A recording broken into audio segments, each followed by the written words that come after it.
چگونه با چاپ مقاله و کتاب کسر خدمت سربازی بگیریم.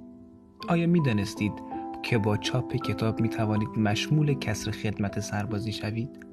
با توجه به اینکه یکی از دغدغه‌های ذهنی تحصیل کردگان که به خدمت مقدس سربازی فراخوانده می‌شوند، کوتاه‌تر کردن این دوره و بازگشت به زمینه تخصصی خود میباشد. تصمیم گرفتیم که در این مطلب راه‌های رسیدن به این کار مهم را توضیح دهیم تا فرهیختگان گرامی بتوانند جهت کسر خدمت سربازی خود از این امکانات بهره بگیرند. یکی از راهکارهای ساده در کسر خدمت سربازی چاپ کتاب میباشد. واجدین شرایط که در مقطع ارشد و یا دکتری تحصیل کردند با چاپ کتاب در حوزه تخصصی خود می توانند 4 تا 6 ماه و بعضاً بیشتر مشمول کسر خدمت شوند.